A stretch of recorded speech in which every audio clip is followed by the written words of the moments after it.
There are beings who share our world that most of us can't see, but that doesn't mean that they aren't there. In my travels as a sight whisperer, I've encountered energies, beings, and realities that challenge everything that I think I know. But this time, I wasn't just sensing something, I saw them.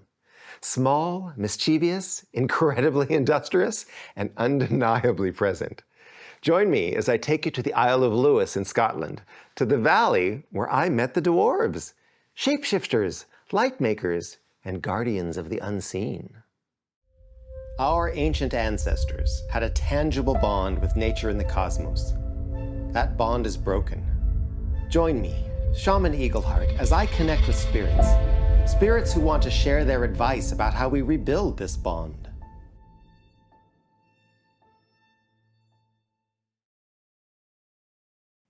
Dwarfs are funny. They're industrious and cheeky. Well, at least the ones that I've met are.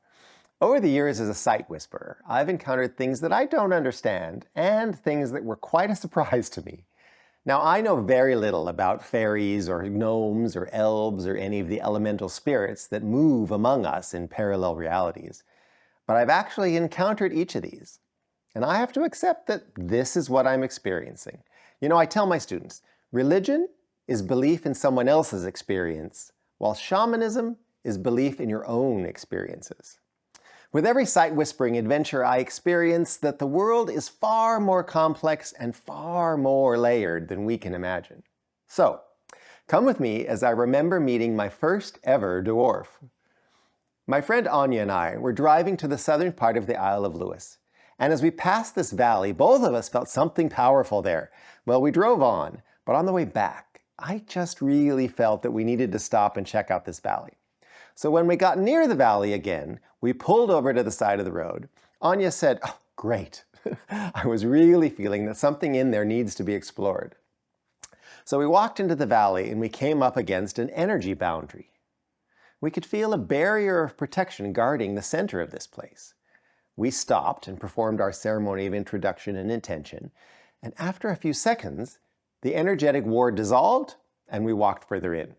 So we each found a place to connect with the spirits of the valley. Anya found a small cave and I sat on a rock. As I was tuning into the land, I caught something move over my left. It wasn't something moving in the spirit realm. This was something moving in the physical realm. So I looked over and I could see something dart through the grass, up the hill to another rock outcropping. Now, if you look closely, you can see that there's this kind of square marking that looks a bit like a door. Well, I looked, but I could see nothing moving. The grass was still. And then suddenly, this thing darted from the grass and vanished into that square opening. I thought, wow, what was that?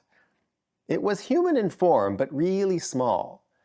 I followed it up the hill to the edge of that rock. Now, I can't transition through the rock in physical form like he did, so I prepared for a spirit journey. I sat and I entered a deep, deep state of meditation.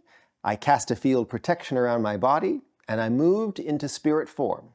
And I journeyed through the rock and appeared in a cavern. It was pretty dark, but I could see that there was this little guy to my left. He was standing in front of a thin veil of water that was dripping down inside the rock wall of the cavern. A soft light was radiating from this water. It was creating a kind of luminous white fog. And he was standing there, reaching into the fog. He was gathering the white light and rolling it into sort of snowball-sized balls of light, and then putting those into a loose bag. He was filling this bag with these snowballs of light. I turned from him and I saw the same little guy that I saw run through the grass. And he said to me, "Well, you made it in here, so what do you want?" I looked back at the one making the balls of light.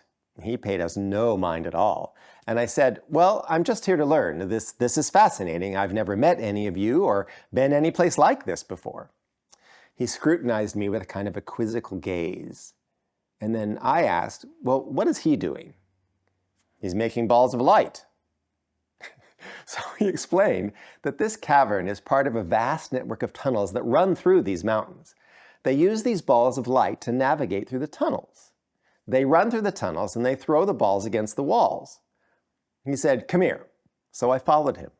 He grabbed the bag, put it over his shoulder, and we started going down a dark tunnel. He fit fine. I had to kind of crouch down. And as we went, he would throw one of these balls of light against the wall, and it would smash. And I could see all the features of the wall.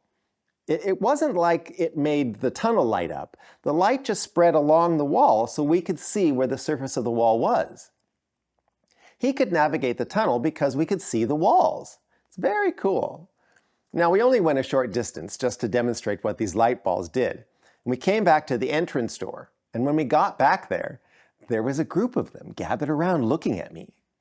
They were small men, and most of them had beards. They were about up to my knee in height. And they were all just looking at me with big quizzical eyes, and they were whispering and talking among themselves, and they moved to surround me. And they were pointing and looking and really giving me the once-over. And then one of them moved directly in front of me, blinked, disappeared, and then reappeared as a naked woman and started voguing and being really sexually suggestive and touching her breasts and flouncing her long hair. And I was sort of embarrassed, and so I must have sort of looked away. And one of the dwarves nudged him or her in the ribs, and so she stopped her flirting and blinked and vanished, and then reappeared as a really buff, muscular guy. And I just stared, and they all broke into gales of laughter. And that was my first meeting with dwarves. Now, some months later, I was with a really gifted shaman friend in Germany who's very familiar with dwarves, and he confirmed that indeed those were dwarves. He said they're very cheeky, they're very humorous, they're hardworking and industrious, and really, really funny. Now, over the years, I've met many more dwarves who've taken me into their earth, into their realm, and they've shown me amazing things. And they've been absolutely delightful and fun.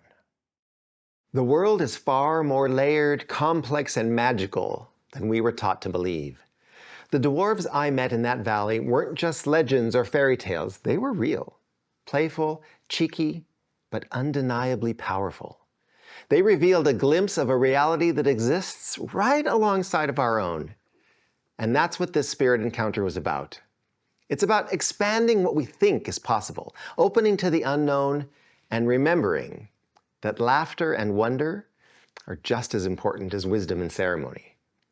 If you want to experience more ancient wisdom and sound healing, follow, subscribe, and be sure to click the notification bell so that you can join me for more shamanic adventures.